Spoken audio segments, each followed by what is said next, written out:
अगर आपको इस तड़कती भड़कती ठंड में फटाफट से कुछ टेस्टी बनाकर खाना है तो इस आलू और मटर के टिक्की चाट को एक बार जरूर ट्राई कीजिएगा। इसे बनाने में मुश्किल से आधे घंटे का टाइम लगेगा आपको और ये इतना ज्यादा टेस्टी बनता है कि खाकर मजा ही आ जाएगा। राधे राधे दोस्तों, कैसे हैं आप सब। तो इस तड़कती भड़कती ठंड में टेस्टी खाने का तो सबका ही मन करता है, लेकिन बनाने वाले की हालत खराब हो जाती है। इसीलिए आज मैं आप लोगों के लिए लेकर आई हूँ एकदम इजी रेसिपी और उतना ही ज्यादा टेस्टी है और ज्यादा ऑयली भी नहीं है, क्योंकि हम इसे तवे पर बनाएंगे। इसे डीप फ्राई नहीं करना है, सिर्फ सेकने से ही एकदम मजेदार बन जाता है ये। तो उसके लिए मैंने यहाँ 3 बड़े साइज का आलू लिया है। आप आलू कम या ज्यादा कर सकते हैं जितना टिक्की बनाना हो उसके हिसाब से। और आलूओं को छील करके मैं इस तरीके से कट कर ले रही हूँ इसको, ताकि उबलने में इसे बहुत ज्यादा टाइम ना लगे। एकदम फटाफट से इस तरीके से उबल जाता है। तो हम तीनों आलूओं को, या आप जितना लिए हैं, सारा कट करके तैयार कर लेंगे। काटने के बाद आलूओं को एक बर्तन में डालकर और इसे अच्छे से पानी से 2 से 3 बार साफ कर लेना है। उसके बाद हम इस आलू में 1 से 1.5 गिलास पानी डाल देंगे और गैस ऑन करके इसे हम चढ़ा देंगे और ढक करके मीडियम फ्लेम पर इस आलू को हम 5 से 7 मिनट पकने देंगे। तो यहाँ आलू को पकते हुए 5 से 7 मिनट हो गया है और हाफ ये पक गया है, यानी 50%। जब ये आलू पक जाए हम इसमें मटर डाल देंगे। तो मैं एक छोटी कटोरी भर करके मटर डाल रही हूँ और इसे ढक करके हम फिर से पकने के लिए छोड़ देंगे। अब हम आलू और मटर को चेक कर लेंगे। तो देखिए, एक चम्मच की सहायता से हम इसे चेक कर लेंगे। तो आलू बिल्कुल अच्छे से पक गया है यहाँ। तो अब हम गैस का फ्लेम ऑफ करेंगे और ऑफ करने के बाद इस आलू को एक छन्नी से छान कर हम दूसरे बर्तन में निकाल देंगे। और निकालने के बाद इसे गरम गरम ही हमें तुरंत ही मैश कर लेना है, क्योंकि ठंडा होने के बाद अच्छे से मैश नहीं हो पाता है। तो तुरंत ही हम इसे आलू मैशर से मैश कर लेंगे, या आप कोई गिलास का या कटोरी का भी इस्तेमाल कर सकते हैं इसे मैश करने के लिए। मटर के वैसे टुकड़े रहे तो कोई बात नहीं, लेकिन जो आलू है उसे एकदम अच्छे से मैश कर लेना है।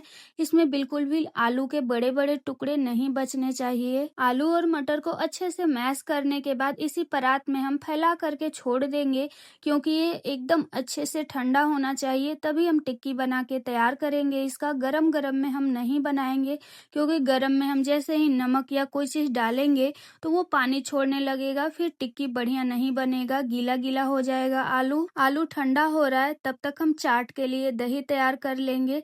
तो देखिए, यहाँ मैंने एक बड़ी कटोरी दही लिया है और इसमें मैं डाल रही हूँ 2 से 2.5 चम्मच खांड। आप खांड की जगह पीसी हुई चीनी ले सकते हैं। चीनी का पाउडर आप अपने टेस्ट के अकॉर्डिंग डाल ले। वैसे तो एक बड़ी कटोरी दही में 2 से 2.5 चम्मच परफेक्ट रहेगा। और दही को हमें अच्छे से फेंट लेना है। आप देखते ही हैं कि जो चाट के लिए दही होता है बिल्कुल स्मूथ और गाढ़ा होता है, तो ऐसा ही टेक्सचर हमें करना है। तो ये हमारी चाट के लिए दही भी बनकर तैयार है। और यहाँ जो हमारा आलू है बिल्कुल अच्छे से ठंडा हो गया है। आप चाहें तो इसे आधे 1 घंटे के लिए फ्रिज में भी रख सकते हैं। और जब ये अच्छे से ठंडा हो जाए हम इसमें डालेंगे कॉर्नफ्लोर। तो मैं यहाँ 3 चम्मच कॉर्नफ्लोर डाल रही हूँ।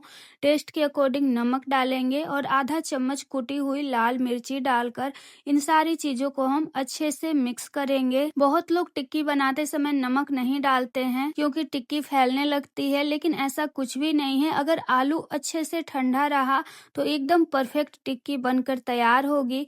इन सारी चीजों को जब हम मिक्स कर लें तो इस तरीके से डो टाइप बन जाना चाहिए, गीला बिल्कुल नहीं रहना चाहिए।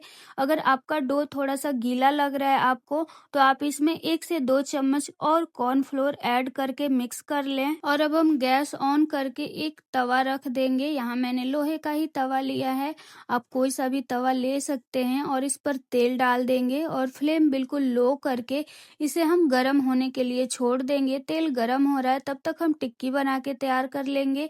तो हाथों में हम थोड़ा सा तेल लगाकर हाथों को चिकना कर लेंगे, ताकि टिक्की बनाते समय चिपके नहीं। वैसे तो ये बिल्कुल भी चिपक नहीं रहा था बनाते समय।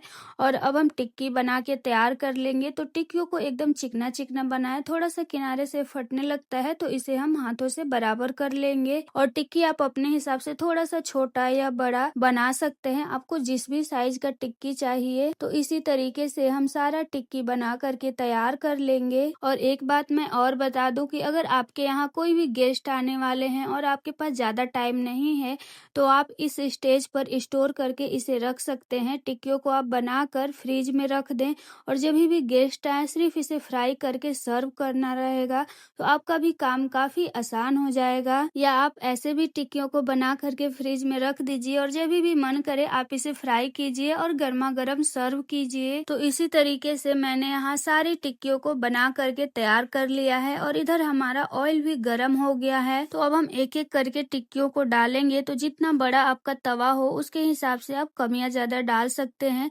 मेरा तवा ज्यादा बड़ा नहीं था तो मैं यहाँ 3 ही टिक्कियों को डाली हूँ और डाल करके इसे हम थोड़ी देर के लिए सिकने देंगे।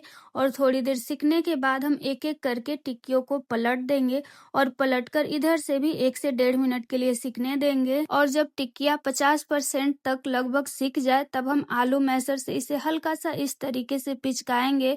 तो मैं यहाँ तीनों टिक्कियों को पिचका रही हूँ और पिचका करके इसे हम अच्छे से सिकने देंगे और थोड़ी थोड़ी देर पर ही उलटते पलटते रहेंगे। और टिक्कियों को हमें तब तक सेकना है जब तक एकदम क्रिस्पी ना हो जाए और बढ़िया सा कलर ना आ जाए।